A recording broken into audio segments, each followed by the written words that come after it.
पाकिस्तान सरकार ने बलूचिस्तान के लोगों को अन्न के एक एक दाने का मोहताज बनाने की पूरी तैयारी कर ली है। इमरान खान बांध बनाकर खेती की जमीन को बंजर करने में जुट गए हैं। दरअसल इसके पीछे की वजह बलूचिस्तान के नक्सी जिले में बुर्ज अजीज बांध प्रोजेक्ट का निर्माण है। इमरान खान की सरकार बलूचिस्तान प्रांत में रहने वाले लोगों को अब भूख और प्यास से मारने की कोशिश में जुट गई है।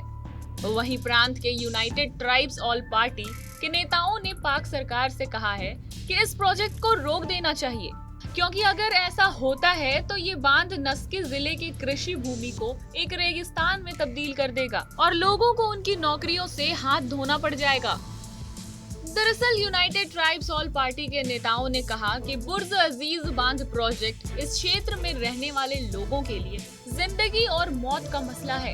नेताओं का कहना है कि नस्की और चगाई जिलों के लोग 1980 से ही इस बांध प्रोजेक्ट का विरोध कर रहे हैं, जब इसे सरकार ने प्रस्तावित किया था। इन नेताओं ने कहा कि सरकार की मंशा बोर नुल्लाह नदी पर बांध बनाने की है।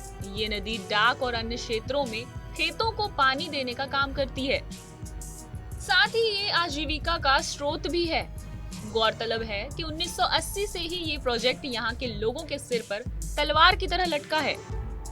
वहीं पार्टी के नेता आसिफ जमाल दीनी ने कहा कि सरकार इस बांध का निर्माण सिर्फ क्वेटा शहर और उसके आसपास के क्षेत्रों में पानी उपलब्ध कराने के लिए करना चाहती है, लेकिन ये बहुत बड़ा अन्याय होगा अगर दोनों जिलों के लोग अपनी रोजी रोटी कमाने के लिए अपनी जमीन पर खेती करने के अवसर से वंचित रहते हैं।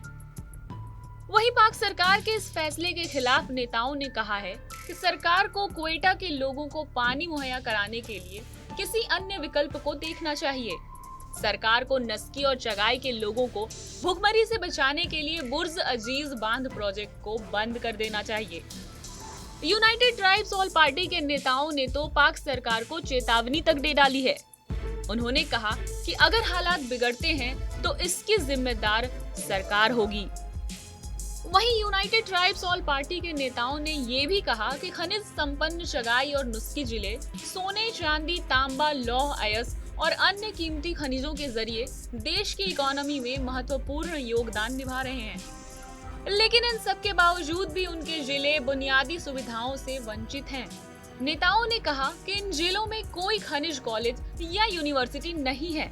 यहाँ से जीतने वाले नेता भी इस क्षेत्र में किसी भी खनिज आधारित कारखाने की स्थापना के बारे में नहीं सोचते हैं।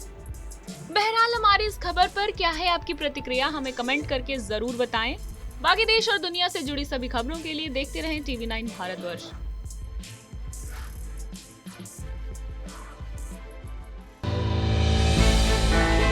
हमने की गलती फिर एक बार, कोरोना ने किया दोबारा प्रहार। मास्क, 2 गज दूरी, करें अपनी सुरक्षा खुद।